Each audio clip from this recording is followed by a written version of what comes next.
want a lazy job, here are the 4 places you do want to work at. I need a lazy girl job until I got one. There's a whole genre of advice on the internet about how to make work play the smallest possible role in your life. We're acting our wage, so don't give me extra work. Don't quit your job just yet. I want you to detach from it first. And there's this narrative that young people lack work ethic. If you're a quiet quitter, you're not working for me. But perhaps if society is inventing this many ways to survive work, the problem has less to do with motivation and more to do with meaning. We're not saving people's lives in corporate America, no one is. Something interesting has been happening lately. As white-collar work has felt emptier and emptier, we've seen more people trying to build a new kind of career. And on its surface, it might seem like content creators are chasing clout or money, but I don't think that's the full story. I think that becoming a creator gives people a few things that most modern jobs have taken away. And once you see what those things are, the whole creator economy starts to look like a signal for what people really want out of life. Here's my prediction. We're at the beginning of a huge structural shift in work. And not everyone will become a creator, but more and more people are going to start demanding creator-like conditions in whatever they do. In this video, I'm going to trace how we got here, how we went from craft to jobs to comfort and into this weird moment where we have more convenience than ever, but less meaning than we expected.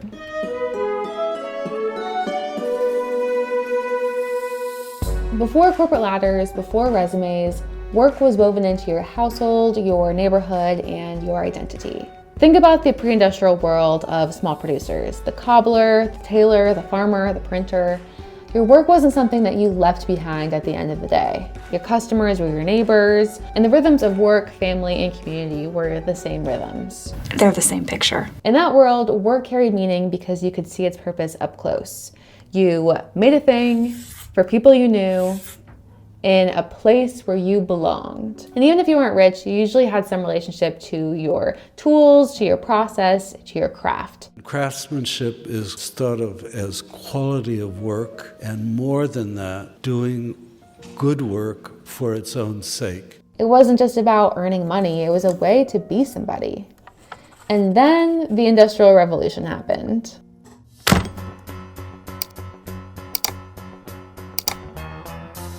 Usually when we think about the impact that this period had on the world, we usually just think of the factories. And it's true, the Industrial Revolution totally changed how things get made, but it also changed who a person is. No longer a producer with a craft, but now a worker who sells time. In the old producer world, the tools and the work were close to the worker. But industrialization allowed capital to consolidate on a scale that was never possible before. And once that happened, capital and labor stopped being blurry categories and turned into opposing teams. One group owned the machines and the space, and the other group only had their labor to rent out. And that basic split still shapes a lot of the work that we have today. A few people own the tools and the upside, and most people are paid to rent out their time. Why is a full-time job from 9 to 5? I don't want to have to work until I'm 67. That would be great. The thing that we don't normally say out loud, but I'm feeling a little rebellious, so I'm just gonna say it. When you don't own the tools, don't control the process, and don't benefit from the upside, the work doesn't really feel like yours. And don't get me wrong, you can still do good work, but psychologically, it's a different relationship when your day is organized around someone else's priorities. And what's kind of wild is that during the Industrial Revolution, workers weren't naive about what they were losing. Working people understood the structures that were taking shape, and that this mode of factory work especially, and having to tend to the machines owned by somebody else was so onerous that it was worth fighting to preserve their way of life, to preserve their freedom, basically. But as the 1800s went on, it became harder to deny that this new order was here to stay. It became accepted that your work isn't yours, and you're just renting yourself to a system that you don't control.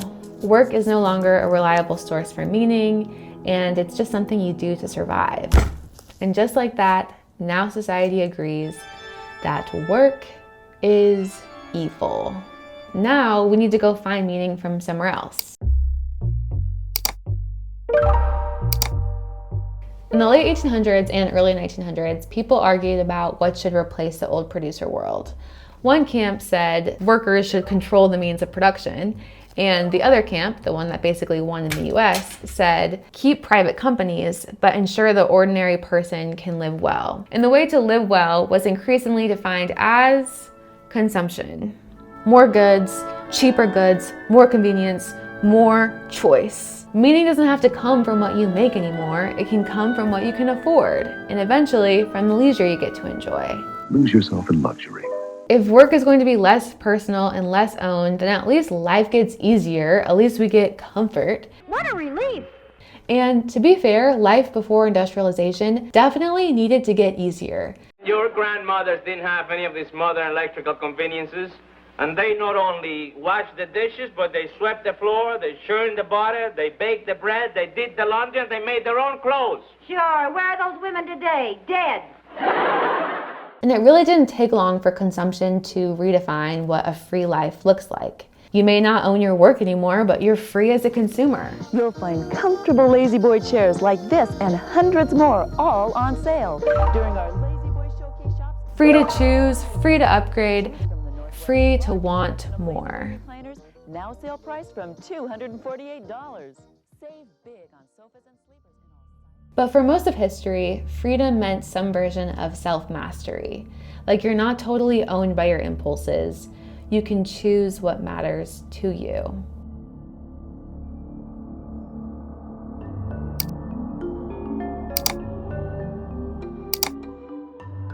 So if technology can make work more efficient and we can all work less, why wouldn't we want that? Well, because humans don't actually run on comfort alone. Decades of psychology research suggest that people thrive when they have comfort, yeah, for sure, but also purpose, struggle, and honor. A hierarchy of needs. What are these needs? It's human nature to want to feel a sense of significance, like you're needed, like your effort matters, like you belong to something real. In William James's essay, The Moral Equivalent of War, he wrote that so far, war has been the only force that can discipline a whole community. And that's because war creates a kind of social chemistry that modern life rarely does.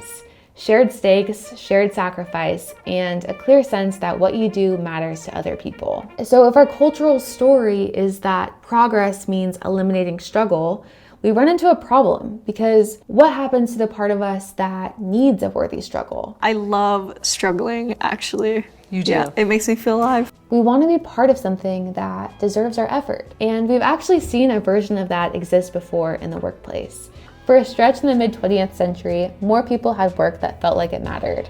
Clearer ladders to the top, more loyalty from the company, and more of a shared stake in the organization's success. But today, the default corporate structure is more top-heavy and shareholder-driven. In 2024, median CEO pay rose 9.7% to $17.1 million. Median employee raise rose 1.7% to $85,000. That's roughly a 200-to-1 ratio in CEO earnings to employee earnings.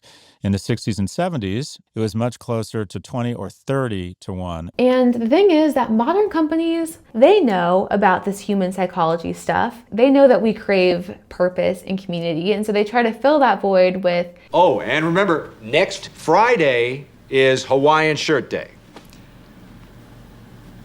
So, if you want to, go ahead and wear a Hawaiian shirt and jeans.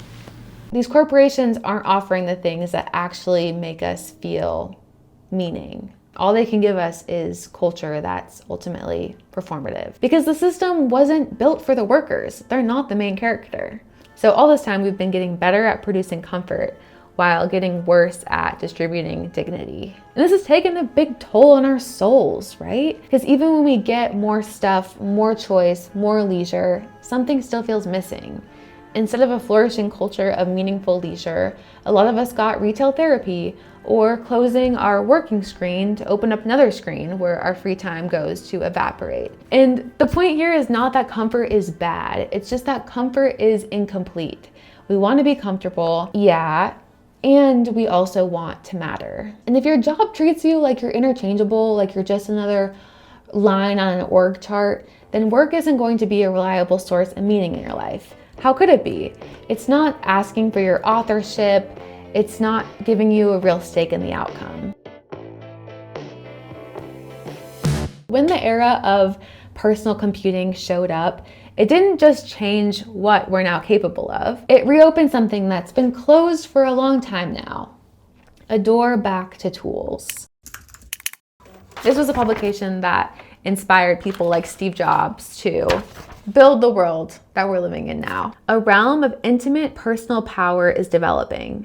Power of the individual to conduct his own education, find his own inspiration, shape his own environment, and share his adventure with whoever is interested. What spellbinds me as an idea is that I'll be able to sit someplace in a railroad station and write a movie. This was the dream in the 1960s for tech. Technology as a set of tools that made the ordinary person less dependent, less mediated, and more capable of steering their own lives. And yeah, knowing what we know now, it's easy to roll your eyes at this utopian optimism because we've seen how this industry concentrated an absurd amount of power. And it also built the modern corporate machine of a whole class of jobs that is basically just clacking on a keyboard to keep the engine running. This whole new computer age just enabled the whole consumer as a main character to be on steroids. But as the virtual mall was being constructed, there was something else also being rebuilt: the workshop. We're starting to catch glimpses of a culture that values the producer again. Because now more people have access to the tools of production. We no longer need a factory or a gatekeeper to make something real. I recently caught up with Dave Jorgensen, who did amazing, innovative journalism for the Washington Post. And a few months ago, he left the Post with two of his colleagues and went independent. Part of the reason I left the Post is exactly that, is that I wanted more ownership in what I was doing, for better or worse too. Like, there were parts of it too that the Post protected me from. Like, if, for example, someone was like really mad at a video I made, it was very easy to be like, and true, to be like, you know, this was based on Post reporting, blah, blah, blah. I don't like, there was almost like another layer to sort of between me and the audience. Now it's like when I make something, I'm like this open whatever, like I'm an open wound or open heart to whoever wants to critique it or talk about it. I don't have an issue with that much more direct connection to the audience. It really invigorates me. He wanted more stake in what he was making, and not just financially, but almost like spiritually. When people complain that everyone just wants to be an influencer now, the easy take is that everyone just wants attention. But I think the deeper story is that people are starving for work that feels like it has their fingerprints on it. In a lot of corporate jobs, there's just an exhausting amount of energy that goes into performance. Being available, keeping the green dot green, being aligned, saying the right thing in the meeting so nobody asks you for more. And this isn't because people are fake. It's because we're in a system that rewards legibility more than authorship.